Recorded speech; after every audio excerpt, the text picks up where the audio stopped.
iPods are coming! Sorry, what? Howdy, my name is Anachi Sasuke. Welcome back to Let's Read the SCP Foundation Wiki, and there is something in my eye. Nah.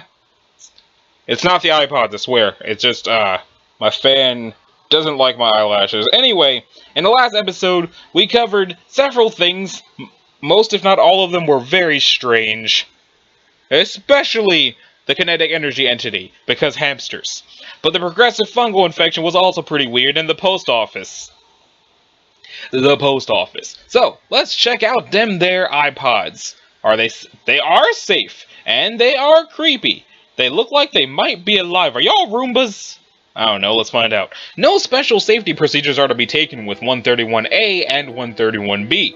They are free to travel about Site-19 so long as they do not attempt to enter any restricted areas or attempt to leave the facility. They are moving eyeballs! Huh. They might very well be Roombas. Casual contact with the subject is permitted, but it is recommended that such contact be kept to a minimum to prevent the creatures from forming an attachment to personnel. Hourly tabs are to be kept on subjects at all times. Failure to account for their presence at these times constitutes a level 1 lockdown situation. Any report of abuse or mistreatment of the subjects will result in a harsh reprimand, probably termination, just like literally everything else in this place. So, 131A and 131B, affectionately nicknamed the iPods by personnel. Personnel needs to lay off the puns a little bit. Are a pair of teardrop-shaped creatures roughly 1 foot in height, with a single blue eye in the middle of their bodies. 131A is burnt orange in color, while 131B is mustard yellow. Condiments! At the base of each creature is a wheel-like protrusion which allows for locomotion, suggesting that the creatures may be biomechanical in origin, so they are Roomba eyes. Roomba eyes? The subjects can move surprisingly fast, covering over 200 feet in a matter of seconds. The subjects, however, lacking a braking system, which has led to some rather spectacular, if not overly amusing, mishaps involving the creatures. They probably went right into the wall. The subjects have also shown the ability to climb sheer surfaces and have gotten lost in the air vents on more than one occasion. That's less hilarious. The subjects seem to have the intelligence of common house cats and are insatiably curious. Most of the time they simply roll around the facility observing personnel at work and catching peeks at other safe-class SCPs. The subjects seem to be able to communicate with each other via an untranslatable high-pitched babbling. The subjects have never been observed to blink, even in laboratories, when the subjects have been videotaped for over 18 consecutive hours. The subjects seem to respond well to any affection given to them and will quickly bond to the giver of said affection, much in the same way a puppy bonds with a human being. They will follow anyone or anything they've made a bond with anywhere, even into normally restricted areas. Although curious, the subjects can sense danger in their general vicinity, and if the object of their bond begins to approach something they register as dangerous, e.g. Euclid or Keter class objects, they will swarm around their bonded companion's feet or approximate extremities, while babbling in a panicked tone as if to warn them.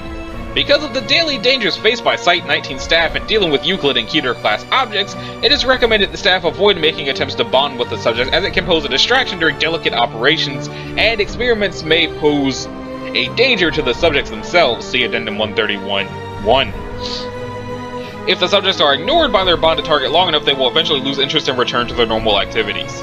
It should be noted that the subjects require no real care or maintenance from the site staff. They do not eat, leave droppings, or sleep. It would seem that the only sustenance they require is visual stimulation, although this requires further study to verify. Subjects 131A and B were found in a cornfield outside somewhere in the year something. They were probably transported to Site-19 via something, and were then downgraded to safe class and given free reign across the site once it became clear they were not broadcasting what they saw to any hostile foreign powers. Addendum 131-1. During an incident that took place at some point, the subjects followed one of the cleaning staff on a routine cleaning of the container of 173. After their normal attempts to warn the cleaner of the danger were ignored, the creatures rushed into the container in front of him and the other 2 personnel on duty. Once inside, the staff members observed the subject sitting in front of 173 and watching it intently, as if aware that it could only move if unobserved. The cleaners ignored the presence of the subjects and continued with the bi-weekly cleaning as per standard procedures. When the cleaning crew left, the subjects did as well, rolling backwards slowly and never taking their eyes off of 173.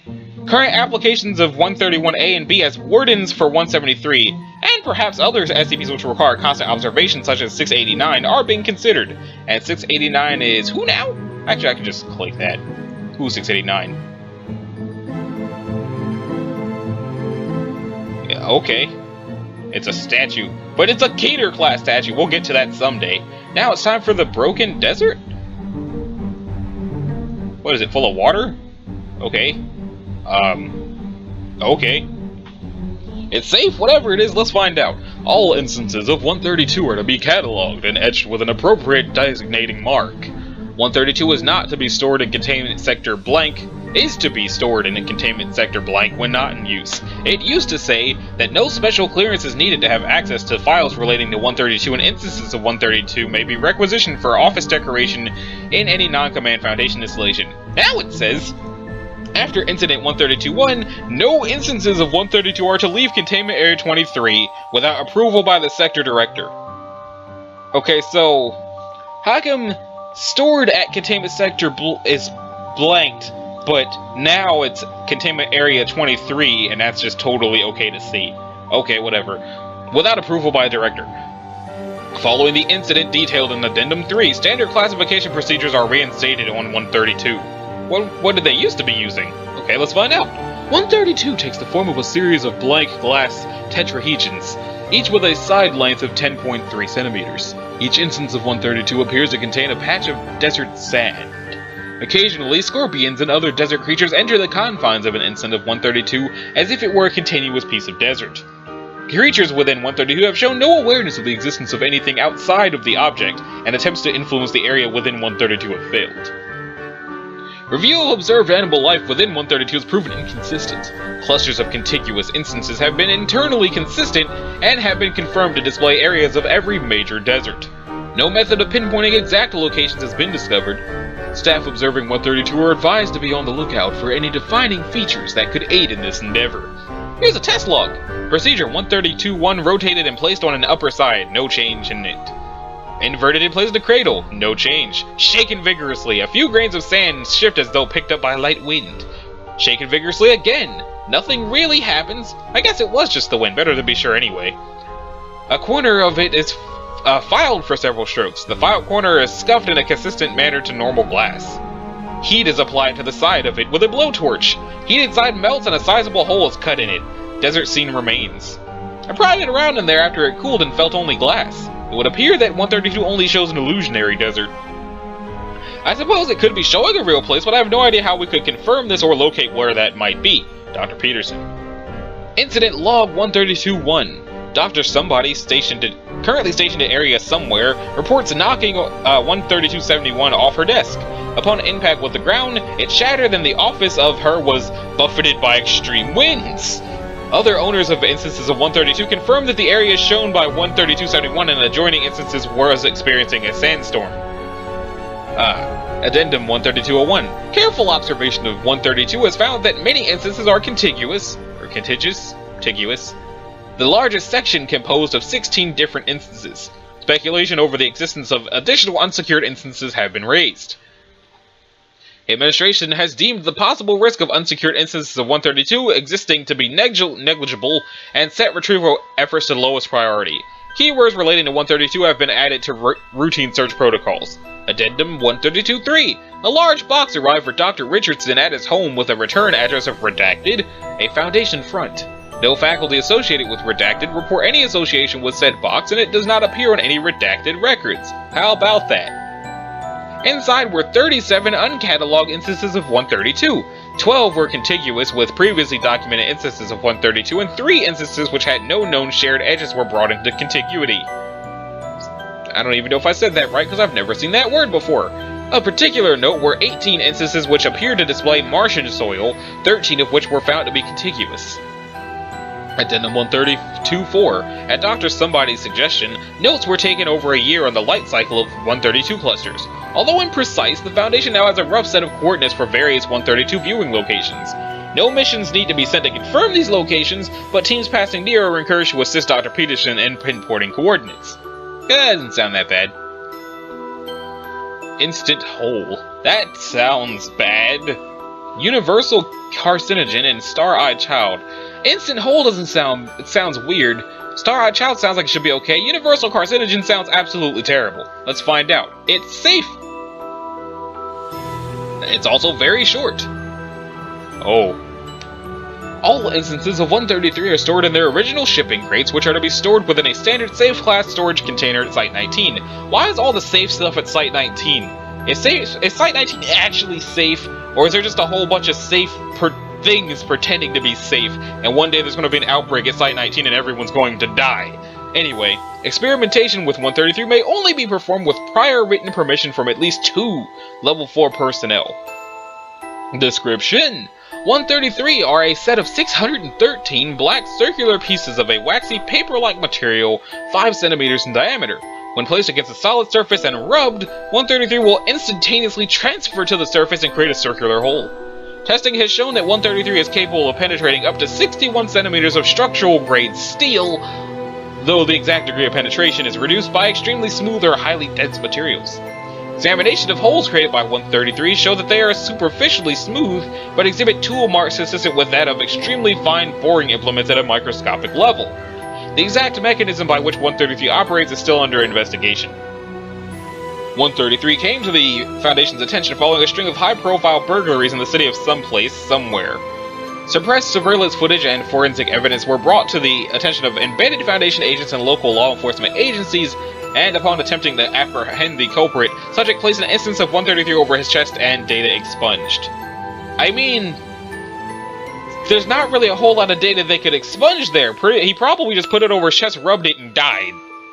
Because if it makes holes in anything when you put it on them and rub things, he probably went, "Oh no, you'll never take me alive, coppers!" Rub, rub, rub, So, local law enforcement officers, redacted and redacted, were administered Class A amnestics and released. Probably because they probably screamed for a little while. The original shipping crate in which 133 was found has been shown to be immune to 133's effect, despite being composed of ordinary wood, and has been incorporated to the containment procedures for 133. Addendum: shipping label found with 133. Instant holes trademark. A product of the factory. 800 units. So what happened to the other 187 units? Also, I don't know if anybody who's been watching this series remembers, but way back in one of the episodes of SCP-1, we covered the factory, which is a terrible, terrible place, probably run by Satan. So, I don't know why Satan's creating instant holes, trademarked, but that. Next up is the Star-Eyed Child, which is safe but really weird looking. I mean, the child looks normal enough, but the eyes remind me of how Buffy the Vampire Slayer used to handle people being possessed with demons. Like when Willow went evil because her girlfriend had her skin ripped off. No, wait, she didn't have her skin ripped off. She died, and somebody else got their skin ripped off. Anyway, 134 is currently contained within a specially outfitted humanoid containment cell, measuring 6 meters by 8 meters. Since 134 is completely blind... Okay. Special safety precautions must be taken with the room's furnishings.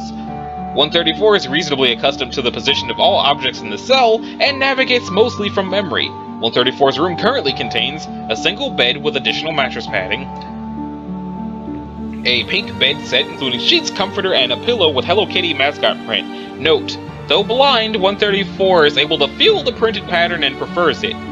Okay. 1 wardrobe and 1 chest of drawers, containing clothes in youth extra small. I always thought that was called Chester drawers, and I never understood why it was called Chester drawers, but I guess chest of drawers makes a lot more sense. It doesn't really explain why underwear is called drawers as well. So, all drawers are to be labeled in Braille and raised print English. 1 doll house with dolls and interior furnishings, 8 stuffed animals, 3 cats, 2 dogs, a giraffe, a dolphin, and a panda. A selection of children's literature in Braille, 1 chair and 1 table. A craft station with modeling clay and building blocks. 134 may request additional items, all of which must be approved by a staff member with level 3 clearance or higher. If any items are added to the room, 134's handlers must be informed ahead of time to prepare her for the addition of something new to the environment. 134 is to be tutored on a regular basis in both general education appropriate for the subject's age and in Braille. So at least they're not teaching her how to break people's necks. 134 seems to be an Asian girl between the ages of something and something, with short black hair and a slight build. The subject seems normal in most respects and has all the biological requirements of a human child, food, sleep, etc. However, Where 135's eyes should be are two black pits, covered by a transparent membrane similar in appearance to a human's eye membrane. Ophthalmological testing has shown that the membranes are between 150 and 200 times more resilient than for a normal human. 134 lacks eyelids and thus does not blink, nor can 134 see anything through these black areas. Attempts to examine the back of the eyeball have failed, as no retina can be seen. In normal lighting conditions they appear completely black, but in darkness, very faint lights have been seen within them. Further study with long exposure photography and light amplification revealed that the lights are actually stars and galaxies, visible as though 134's eye sockets are somehow looking out into the deep space. To date, no astronomical formations have been recognized, though research by staff astronomer Dr. Blank is ongoing. Sonar examination has revealed no unusual cavities within 134's skull, however, data expunged, confirming the presence of data expunged eye sockets being the local termini and intergalactic space being the remote termini. Parallax measurements indicate that the remote termini are between 20 and 2,000 meters apart and are moving at between 20 and 40 times the speed of light. This does not appear to be linked to 134's position, movement, or metabolism. I feel like rather than expunging that data for being sensitive, they probably should have left it so that what they just said made sense. But I feel like what that actually is whoever writes these may actually just expunge data for wherever they don't feel like coming up with reasons for what's going on. But don't quote me on that. Don't quote me on anything. Nothing I say is quotable. Some things I say are quotable. Spectrographic analysis indicates that the remote termini periodically data expunged new location. What, moved? Moved to A? Creates. The cause of this is not yet known. The shortest interval measured between shifts was 6 days, while the longest was 5 weeks. As of yet, no termini shifts have been observed in progress. 134 has not shown any hostile behavior and seems unaware of any unnatural condition. 134 shows behavioral symptoms similar to those seen in high-functioning autistic children, including patterned behavior and resistance to change. As such, 134 has been assigned a childhood development specialist to help work with these issues. The specialist has suggested that proper childhood development requires a personal name, and has nicknamed 134 Stella. I mean, you could have just asked her what she wanted to be called. 134 has learned to associate being referred to by her SCP number with being subjected to physical tests, and becomes upset and less cooperative when this is done by individuals who have previously referred to her as Stella. Consequently, personnel are urged to not refer to her by name unless they wish their interactions with 134 to be limited to interview sessions. The specialist has since been terminated from employment for taking too close an interest in the SCPs assigned to him. Any staff found referring to 134 as Stella will be severely reprimanded. Terminated, probably. When questioned about her eyes, 134 claims no knowledge of any deformation, even when allowed to feel normal human eyes for comparison. That sounds painful for whoever is being poked. 134 has to date volunteered no information about parentage or identity, though when acquired by the Foundation, 134 was called blank. 134 has proven docile and cooperative, and as such staff should display all the normal courtesy they would do to any other guest. 134 was taken into Foundation custody based on reports of a deformed child left at the blank orphanage in blank Yokohama, Japan. 134 has been in the Foundation custody since 2000-something, at which time the orphanage staff claimed 134 was blank years old. Since then, 134 has learned conversational English in addition to the Japanese already known, and has demonstrated facility with Braille, though instruction is ongoing. Okay, so we'll never know how long she's been there, but let's find out about that universal cancer! It's Euclid, because of course it is. 135 is to be contained in a partitioned plexiglass chamber at least 7 meters to a side. All sections are to be completely sealed off from one another to avoid cross-contamination. 135 itself is to be in a central section with 1 to 1.5 square meters of floor space, with a 5 centimeter wide runoff trench around the perimeter that drains into a tank, the contents of which are to be piped into an incinerator at the end of every week. The remaining space in the containment chamber is to be used to house 5 chemical harvesting vats, 1 vat per partitioned section. A single access corridor is to lead from 135's section to outside of the chamber. No personnel are permitted within 135's effect radius. All maintenance, taking of samples, etc. are to be carried out by remote control robots. Disciplinary measures need not be taken against personnel that violate this rule because the direct consequences of 135's effects have been deemed consequence enough. Robots are to be maintained and cleaned by level 1 personnel. Once a week, 135 section is to be hosed down with solution U82B until only its outer coating is visible. In emergencies, flamethrowers may be employed to reduce mass quickly. Now, I just want to say, well, I see now that it's a human female between something and something years of age that promotes rapid, uncontrolled cell growth within a radius of 2.25 meters from itself. However, I feel like if you're dealing with something that has been dubbed the universal carcinogen, and all of these things need to be done to take care of it, you should probably just put it down. Anyway, it remains rigidly in the fetal position? Is that supposed to be fetal?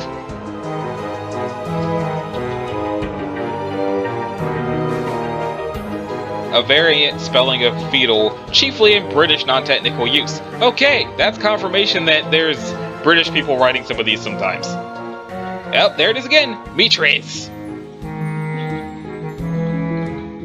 135's effect is carcinogenic to animal tissue and induces malignant neoplasia in plant and fungal tissues in 100% of recorded exposure cases, with severity and disorganization increasing exponentially with closer proximity to 135. Within 0.1 mitres, cells will not die, even under conditions where they would normally, causing 135 to be steadily buried under a continually growing mass of plant matter, fungal matter, and microorganisms. This undying state extends to 135 cells as well. 135 has been shown to lack an epidermis, instead having a crust of mixed plant and fungal matter that has incorporated itself into 135's skin, interspersed with tumors and patches of raw dermis. 135's lungs, diaphragm, and intestines are ruptured, and growth extends into the chest and abdominal cavities. It has been fitted with a wide-diameter plastic tubes for use in draining excess biomatter. The Foundation came into possession of 135 after it and a surrounding ball of growth rolled off a cliff in the Blank Mountains, crushing a hiker on the trail below. Class B amnestics were administered to the civilians and law enforcement personnel involved, and the incident was covered up as having been caused by a pair of male goats that slipped and fell off the cliff edge during a dominant battle. Later examination of the growth revealed that the partial skeleton of an adult human female with that osteosarcomata covering blank percent of it. 135 was found in the space between the skeleton's ribcage and pelvis at the time between blank and blank years old. Oh, so it's actually a fetus. A viable DNA sample was recovered from the bone marrow of the pelvis, and testing confirmed with point-blank% certainty that the skeleton belonged to 135's biological mother. All personnel involved with 135's retrieval and initial testing were later diagnosed with various forms of cancer. Out of the blank affected, only blank are still alive at the time of this writing. Attempts to terminate 135 with sustained gunfire, flamethrowers, caustic materials, vacuum, and extreme pressure have all failed. Further termination attempts are forbidden by order of O5 blank due to 135's potential uses in cultivating useful bacteria. See 135A for information on the current contents of partition vats. EEGs confirm full brain activity. No attempts to communicate with 135 were to be made at this time. Okay, so they haven't destroyed it because they can't, and it is in fact a fetus that radiates cancer. And that's Euclid. I feel like the only reason it's not Keter is because it only kills you if you get close to it. But that feels like it should be a bit more severe than Euclid, but less severe than Keter, but that's what they've got. Next up is the Naked Doll? Naked Time. Which is Euclid. Okay then.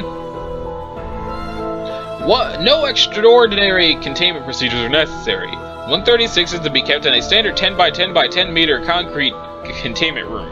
136-1 is to be kept in a lock-transparent plastic cage measuring 0.5 by 0.5 by 0.5 meters, placed on a table in the center of the room. Video surveillance is unnecessary when 136 is not being actively examined.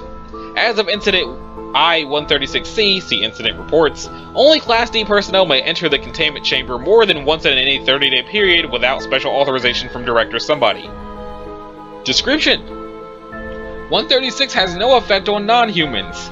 That is one heck of a first sentence for something that is Euclid and called the Naked Doll. 136 describes two phenomena. 136-1 is of variable appearance, but generally manifests as a crude clay, wood, metal, or cloth doll, usually identifiable as female and usually between 10 and 30 centimeters in length. The doll appears as male in approximately 10% of viewings. 136.1 has no unusual properties that can be measured empirically. Mass spectrometry of samples taken from the doll return typical results for its present material. When the doll is damaged to the extent where it no longer appears human, usually upon removal of the head or all limbs, it vanishes completely and reappears in a new configuration within a 1 meter radius. Testing of complete vaporization pending. 136.2 manifests only when 1 is viewed for approximately 20 minutes, though like 1 it has a somewhat variable form. The first indication of 2's presence is a sound of laughter of a gender corresponding to the appearance of 1. Personnel who hear the laughter reported as sounding creepy or scary. The laughter lasts for an interval of anywhere between 5 seconds to 2 minutes, after which is a period of silence, usually of about 5 minutes. After the period of silence, 2 appears along with the abrupt disappearance of 1. 2 is an incorporeal, nude or partially nude figure corresponding to the gender of 1. 2, ranging in size from 1.9 to 2.1 meters, is always composed in a provocative manner and moves through the air at a slow walking pace, 0.2 meters per second, towards the subject. If more than one subject is present, each will see the form as moving towards him or herself.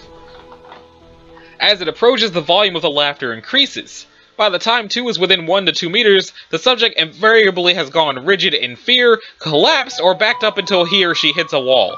2 usually remains stiff until it is within 5 centimeters of the subject, whereupon it will scream once before vanishing.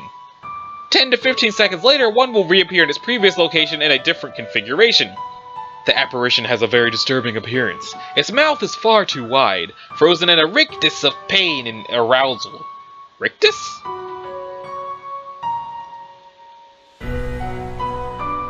Rictus. A fixed grimace or grin. Ned's smile had become a rictus of repulsion. Oh, I guess I had a rictus face today, if over reasons. It will occasionally bare its teeth or lick its lips. Its irises take up almost the entire sclera of its eyes, which appear mad and bloodshot. If female, it will have an absurdly narrow waist and large breasts. The experience of viewing 2 is profoundly upsetting and has universally caused night terrors for up to 6 months in every single subject, possibly as a result of its psychic intrusion. After a viewing, most subjects are unable to leave the containment room without assistance. Interestingly, Class D personnel with a history of sexual deviancy still experience a strong negative reaction to 136.2. I mean, even if you're a sexual deviant, seeing a floating crazy thing with strange eyes, a large mouth, an impossible waist, and large boobs is still gonna mess you up. Now, it used to say at no point has 2 been observed to move past the boundaries of its containment room, and then it said see incident report I-136, we'll get there. As a matter of fact, there it is! Additional information, 136 was covered from the children's bedroom of an abandoned house and data expunged that was reportedly haunted. That certainly sounds like a haunting. A routine sweep of such reported rooms by Foundation personnel discovered 136 when Agent Blank fell from a second-story window screaming. What? Did they just pick up the doll and rip off one of its body parts? Because didn't it say that that 2 only happens if you hurt the doll? Maybe they just don't like dolls. Dr. Simon was the 25th subject to observe 136.2, and the 4th to do so voluntarily. The viewing proceeded in the usual manner with no anomalies. Approximately 2 hours after viewing 136.2, Dr. Simon, who was in the break room with several other researchers, screamed and dropped his coffee mug. He incoherently indicated that he could see 136.2 floating down the hall towards him. Dr. Morris and Dr. Harrison restrained him, assuming that he had simply been badly shaken by the experience. After approximately 2 minutes, all present in the room fell unconscious. Dr. Saboya recovered first and proceeded to awaken her colleagues. Dr. Simon had lapsed into a coma and died 3 days later. Dr. Myers requests reclassification to Keter class. Reclassification as Keter class denied. We cannot dismiss the possibility that the unfortunate incident wasn't caused by some other telepathic SCP. I mean, what other SCP could it have been? Anyway, incident 136B on something 2000 something. It happened again today. Agent Blank shoved a few Class Ds into the room. I don't know who Dr. Myers is. I don't know what their gender is, so I don't know what kind of voice to give them. And he was standing outside with Blank. 136 finished doing its thing, and I was helping them drag the subjects out of the room when everything went black. I woke up to Agent Blank smacking me in the face and 3 Class Ds and comas. This thing is killing people. We haven't learned anything new from it in 10 years and we can't use it. I request that we find a way to terminate 136, maybe get a psychic SCP in here with it. It's not like burning it will do anything. Request for termination denied. 136 proving valuable for enhanced interrogation. 05 is terrible, man. Incident 136C, blank blank 2000 blank. This is out of control now. You all saw what happened. Hell, everyone in 1,000 yards will never forget data expunged. And the Class D in the room is gone and nobody knows how. At the very least, we need to do some more rigorous screening of the Ds before we send them in. We would have found out that he was data expunged ahead of time. Thank God we figured out what set it off, though. Request reclassification to Keter and permission for attempted termination of 136. Request denied. Dr. Myers is to be removed from administration of 136. Disposition of 136 is to be given directly to Overseer Blank and Dr. Blank for exclusive use in enhanced interrogation. Yeah, 05 is absolutely terrible. Okay, so it's not 40 minutes yet, so I guess we'll just keep going. Let's see what the real toy is. Is it as creepy as the naked doll? Because, my god, the naked doll could probably be a horror movie by itself. If there's not creepypastas of just the naked doll, or horror stories of just the naked doll, God help me if the naked doll is in the Containment Breach game, because I will just die. So, well, that looks lovely. The real toy, they look friendly. But they're Euclid. 137 is to be kept in a locked room with a hairbrush and posters depicting a country meadow to keep it placid and tractable. 137 is to be fed 3 meals a day. Under no circumstances are any toys allowed to come within 500 meters of 137. That sounds ominous.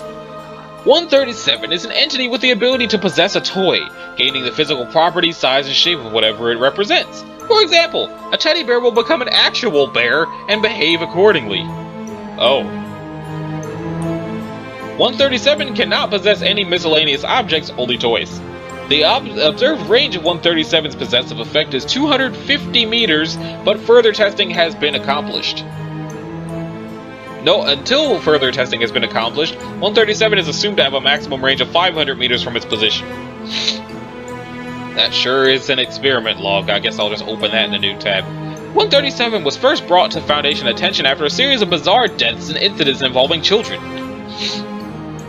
The deaths were determined to be too random to be a serial killer, and Foundation agents were sent to investigate. It was located after an interview with a young girl suffering from PTSD after a naked man had appeared in her bedroom. It was encountered in the same neighborhood in the form of the gorilla.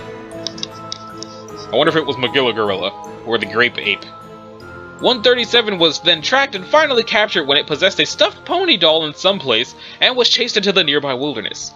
137 was tranquilized and extracted to Site 19 by helicopter. Why is everything at Site 19? What is Site 19? Why does everything go there? Testing has shown that 137 takes on the characteristics of the toy it possesses, but only as a child might perceive it. A toy soldier becomes a violent, well-armed man. A toy gun fires bullets. A toy lion attacks and kills humans. However, it lacks true intelligence. It shows no sign of long-term memory, nor any capacity for learning or abstract thinking. See Interview 137-1. For more information, please refer to Experiment Log 137. We'll get there. It is currently inhabiting a princess doll of the blank blank line. Okay then. Looks so happy. Interviewed 137. Interviewer Dr. Somebody. Interview took place to determine what 137 is and why and how it possesses toys.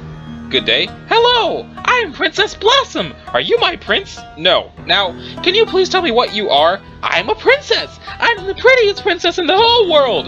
Where did you come from? I live in a castle! Are you my prince? Further questioning yielded similar results.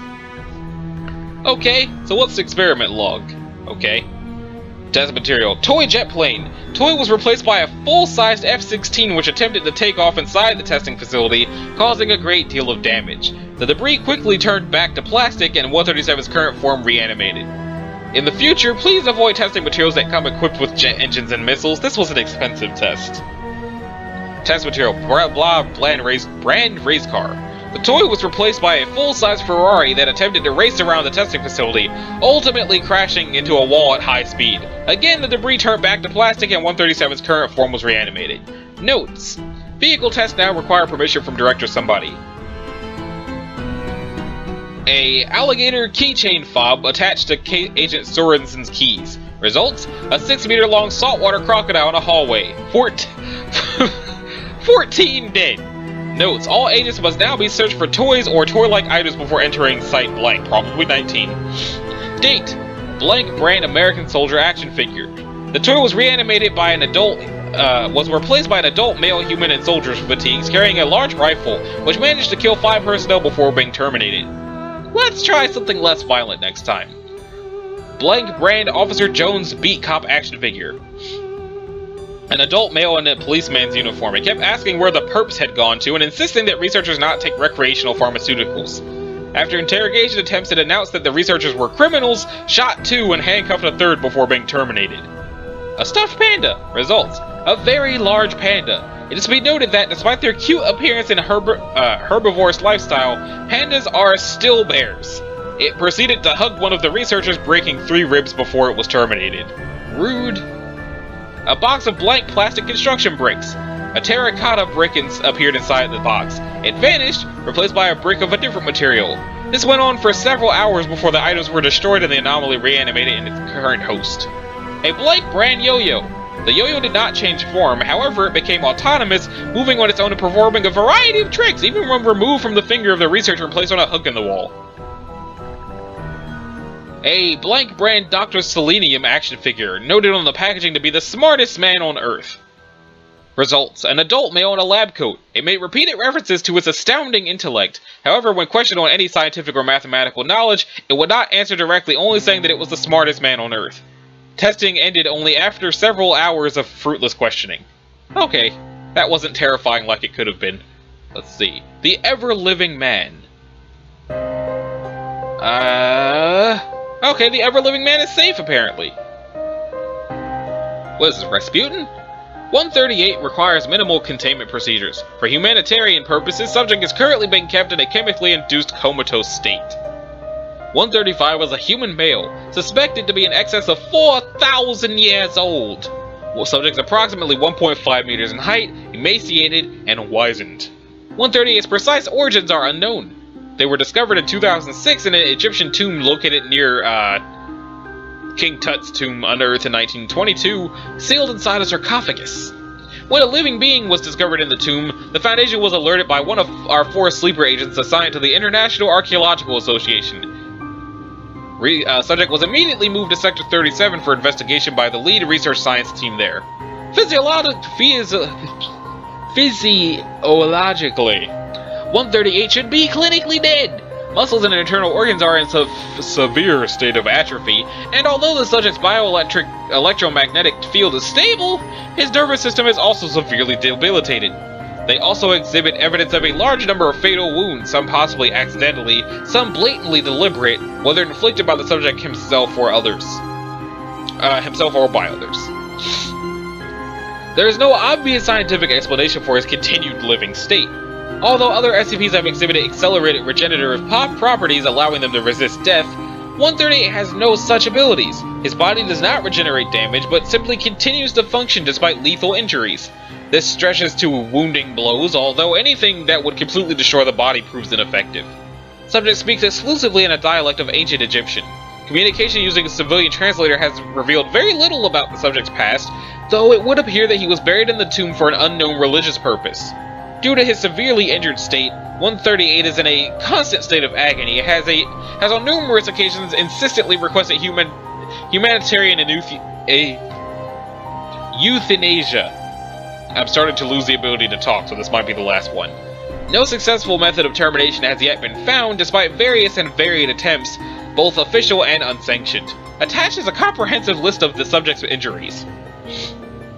Ancient injuries. Slit throat, 17 separate wounds to the torso, 9 swords, 6 spears, and 2 wounds caused by an unknown puncturing weapon, possibly a metal or wooden spike. Sanctioned euthanasia attempts. Severe nausea due to intravenous arsenic poison.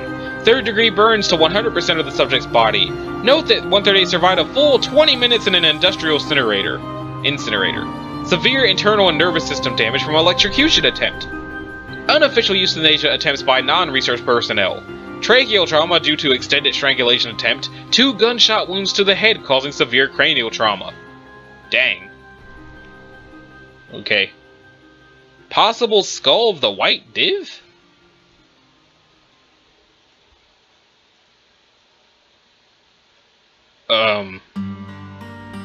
Well, it's Keter, and it's not very okay, it might be long. Let's do it! SCP-139 is to be kept in a room at least 6 meters at its smallest dimension, suspended at least 2 meters from the nearest inside surface of the room. No one is to enter this room under any circumstance. The room is never to be left without at least 2 armed guards at any moment. The object appears on the surface to be the poorly preserved skull of a hominid. It is missing the lower jawbone. Also of note is the extreme wear, especially to the eye sockets. Photography of the skull has been analyzed by leading anthropologists. All agree that the specimen is too badly damaged to identify with complete accuracy, and that it is most definitely hominid.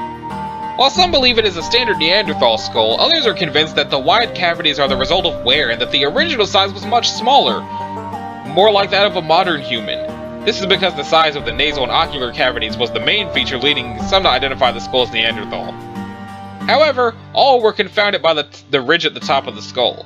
This feature is most commonly associated with prehistoric herbivorous species of hominids. One of our own anthropologists has proposed the theory that the ridge is a sign of a powerfully jawed animal. Such ridges generally act as anchors for jaw muscles, such as in Paranthropus boisei. These animals use their heavy jaw muscles for chewing plants, but it is also feasible that with sharp teeth they could easily be used for killing. The following was translated by Dr. Somebody from the Aurea document DTDL67. When discovered, the skull was located in a small town just south of the throne of Jamshid. The throne of Jamshid has been determined to be a modern Farsi name for Persepolis.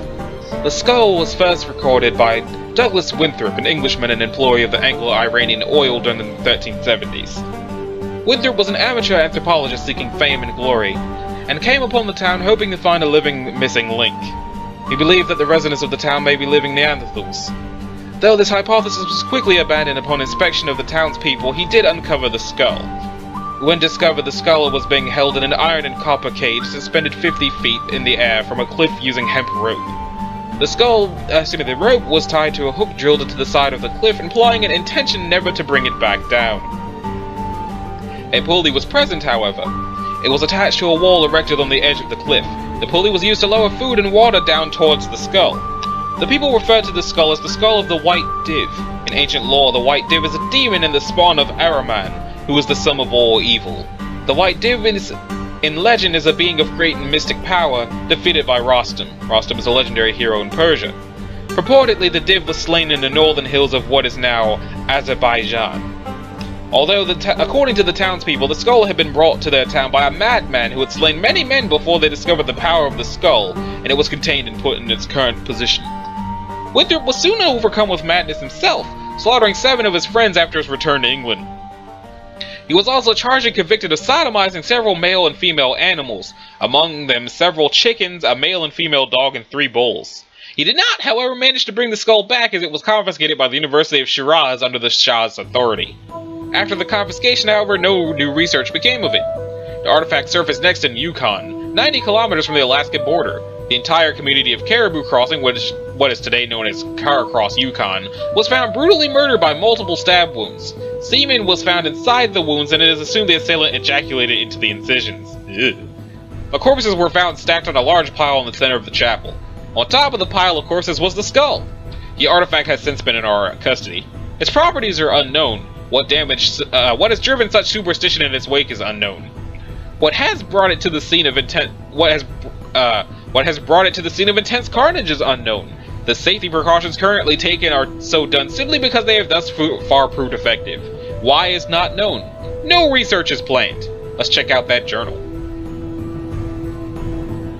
Okay. We have almost arrived in Zargan Fars province. The trek from the Persian Gulf has been plagued by Oriental communists, or as they prefer to be called, nationalists, who call this land home in the economic strife of an undeveloped nation rejecting the tutelage of a more advanced people.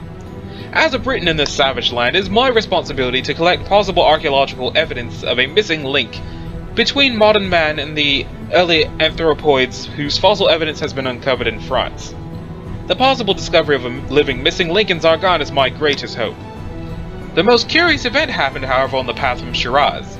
Our automobile was violently assaulted by a strange man with very pale skin. I would have said that he had been smoking the local hashish or opium from the look of his bloodshot eyes, but the energy with which he moved preempted that notion.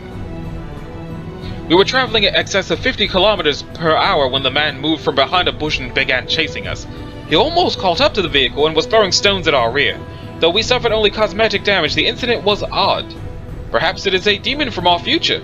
The odd cold sensation crawling up my spine as we near our destination has found me with a lump of sick in my stomach. What is this fear? I have lived in Iran for 2 years and dealt with these Orientals for almost a decade. We arrive in a day. Notes, C-139. Let's click it and see what it is. Wait, it's the skull again. Okay. So yeah, that's a good stopping point. In the next episode, we'll do SCP-140 and go from there until I hit 40 minutes or so. So, sorry about how late this episode is going up. I had a little bit of a long day and didn't record as early as I meant to. So, tomorrow it'll be Homestuck again, and also maybe the last episode of Act 1 of High Swap. I don't really know how long it is, but 3 episodes of 50 minutes seem about right. So, thank you guys for watching. This has been Anashi Sasuke. This is episode 40 of Let's Read the SCP Foundation Wiki. If you liked it, give it a like and maybe subscribe. That'd be groovy. If you didn't, then you don't really need to do either one of those things. So, thank you all for watching, and I will see you next time. Later.